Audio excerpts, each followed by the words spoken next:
18h sur Europe 1. La suite de Culture Média avec votre invité Thomas Hill. Oui, je reçois ce matin le directeur des sports de France Télévisions, Laurent-Éric Lelay, en direct des Jeux Olympiques d'hiver en Italie qui se déroulent jusqu'au 22 février. Buongiorno, Laurent-Éric. Bonjour. Vous êtes où là exactement ce matin ? Je suis à Milan. À Milan. Dans nos bureaux à Milan. D'accord. Alors, nous avons installé notre centre de diffusion dans ce qu'on appelle l'IBC. L'IBC, c'est un espèce de très très grand hangar où tous les médias du monde entier sont réunis pour pouvoir transmettre dans le monde entier les Jeux Olympiques. Ouais. Et alors c'est la première fois là en 20 ans que les Jeux d'hiver reviennent en Europe et en plus à l'heure française. J'imagine que ça vous facilite beaucoup la vie pour faire vivre ces Jeux sur France Télé là. Bah oui, parce que ça permet aux Français de pouvoir regarder les épreuves tout au long de la journée et de ne pas soit se coucher tard ou se lever très tôt. Donc c'est vraiment la possibilité pour tous de voir quand ils veulent en fait les épreuves. Parce que pour peut-être les rendre encore plus accessibles qu'avant, on a décidé à France Télévisions de les diffuser toute la journée. Début des épreuves qui est généralement vers 9h, 9h30 jusqu'à la fin vers 10h30, 11h. On est en direct, soit sur France 2, soit sur France 3 pour proposer l'ensemble des épreuves. Oui, ça c'est assez énorme la couverture. On peut même faire du 24 heures sur 24 parce qu'il y a même des rediffs la nuit. Donc il y a des rediffs la nuit. On peut faire du non-stop JO. Et puis, vous savez, on a même lancé un second choix sur notre plateforme numérique avec une chaîne JO disponible sur la plateforme France.tv qui propose un second choix. Donc la particularité des Jeux Olympiques, c'est d'avoir souvent plusieurs épreuves en même temps. Donc si vous avez envie de regarder, je sais pas, un peu de curling, de hockey sur glace à la place du skiathlon, vous pouvez le faire aussi. Donc ça, c'est une nouvelle chaîne que vous avez lancée il y a quelques jours, chaîne uniquement numérique. Le but, j'imagine, c'est aussi d'aller chercher peut-être un autre public. C'est effectivement d'aller chercher un autre public et cette chaîne, on propose une interactivité. Ça s'appelle, c'est une forme de live chat. Donc si vous allez dessus, vous pouvez poser des questions. Le principe de Twitch, quoi.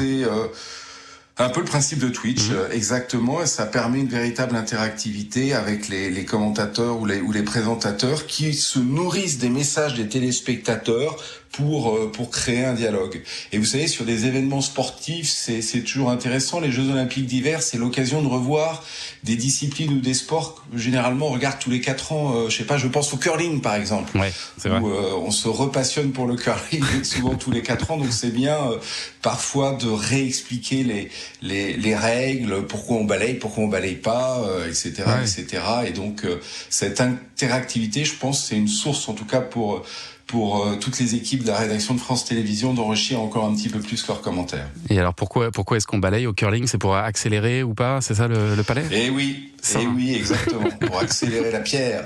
Voilà, c'est ça. Bon, et alors est-ce que ça marche ? Parce que ça chauffe la glace. Ouais, ça chauffe la glace, donc voilà, exactement. Est-ce que ça marche cette chaîne numérique ? Vous avez combien de gens qui la suivent en moyenne par jour ? On est en train de compter. Hier, on était à 1,7 million de vues. On en a plus de 6 depuis le début. On est sur des niveaux, quand on regarde le nombre de visites quotidiens sur la plateforme France.tv, on est à un niveau record depuis les JO de Paris. D'accord, donc ça veut dire qu'elle est appelée à perdurer cette chaîne après les JO ? C'est un peu ce qu'on a envie, c'est-à-dire pourquoi l'arrêter ? On ouvre des chaînes juste pour des événements et puis on se dit que ce serait quand même bien de la laisser ouverte après les événements pour laisser la place à tout un tas de disciplines sportives qui sont pas toujours vues entre 2 Olympiades, pour parler de l'exemple des Jeux Olympiques. Il y a plein de sports qui sont toujours à la recherche de diffusion. On peut pas toujours les diffuser sur France 2, France 3, France 4 ou France 5 qui ont beaucoup d'autres missions, vous le savez. Et donc d'avoir un espace de diffusion supplémentaire pour le sport français nous paraît une bonne idée. Sur laquelle vous pourriez faire aussi des émissions propres ? Alors, pour l'instant, on va la consacrer... on va la consacrer à la diffusion d'événements sportifs, à la rediffusion de documentaires. On fait beaucoup de documentaires sportifs qu'on va pouvoir également reproposer. Ponctuellement, on réfléchira effectivement à des émissions. Vous savez que le sport, c'est une source pour ce qu'on appelle les émissions de talk, que ça soit en télévision, en radio, c'est toujours une occasion de débattre.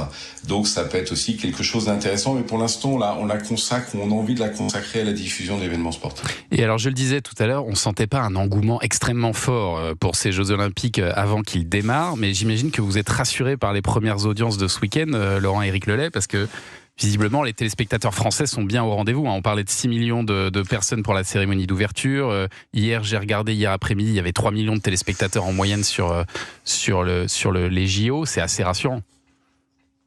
Oui, on est monté à 6 millions hier même à la fin du biathlon, la victoire des Français en relais mixte. Souvent, les événements sportifs mobilisent pendant qu'ils ont lieu. Et avant, on a toujours un peu l'impression qu'on n'en parle pas beaucoup, et donc on se pose toujours la question de savoir si les Français vont se rassembler. Et on est très content qu'ils soient là. Je pense que vous parliez de l'écart d'audience entre les finales de la Star Academy il y a quelques minutes. Oui. Et donc, nous aussi, on regarde un petit peu. Et la cérémonie d'ouverture des Jeux Olympiques de Turin, elle avait fait 6,5 millions de téléspectateurs. Là, vendredi, on en a fait 6,1. Peut-être qu'avec le replay, on va arriver à 6,5. Et c'est intéressant de noter que le sport, il n'y a pas vraiment beaucoup de déperdition d'audience dans le sport par rapport à avant. On parlait de rugby vous parliez de rugby dans votre petit résumé des audiences de ces derniers jours. Le match France-Irlande qu'on a diffusé pour la première fois un jeudi a fait un carton et c'est la meilleure audience pour à la fois un France-Irlande et un match d'ouverture. Donc dans cet univers qui est très fragmenté, parfois les événements sportifs arrivent à faire plus d'audience qu'avant parce qu'en fait tout le monde en parle. Oui, tout le monde se met à en parler. Et donc voilà, ils font l'événement et à partir du moment où ça devient un événement, c'est tellement facile toujours aujourd'hui d'allumer sa télévision que les gens regardent. Après, encore faut-il avoir les moyens de couvrir tous ces événements sportifs. Là, vous avez déployé des moyens assez importants, 15 heures de direct par jour, beaucoup de journalistes. Et c'est vrai que ça peut surprendre à un moment où on parle beaucoup de France Télé qui doit faire des économies. Est-ce qu'on vous a demandé de réduire la voilure sur ces JO ou pas spécialement ? Par nature, on essaye de déployer des dispositifs de plus en plus économes. Une bonne partie des équipes sont restées à Paris pour couvrir les Jeux Olympiques. Certains sont bien évidemment sur place.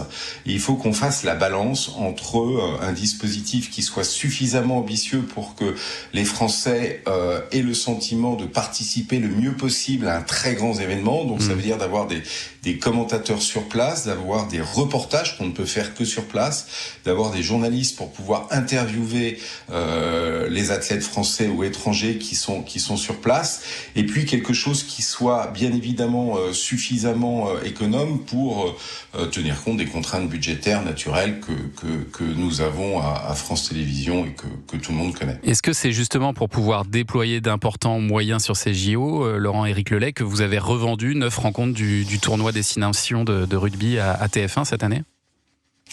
On a un contexte budgétaire assez contraint avec des demandes d'économie qui sont faites. C'est pour ça que le groupe a décidé de revendre un certain nombre de matchs du tournoi à destination au groupe TF1. C'est vrai que ces matchs ont lieu principalement pendant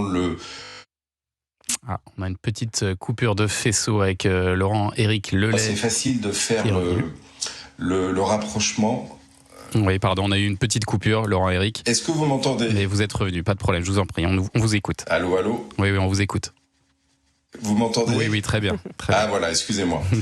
Je disais que comme ces matchs qu'on a revendus à TF1 sont pendant les Jeux Olympiques, on peut faire le rapprochement. Après, on n'a pas spécifiquement vendu des matchs pour couvrir les Jeux Olympiques. Je pense que les choses sont de manière un petit peu plus générale que ça. Est-ce que vous allez récupérer l'intégralité du tournoi l'an prochain ?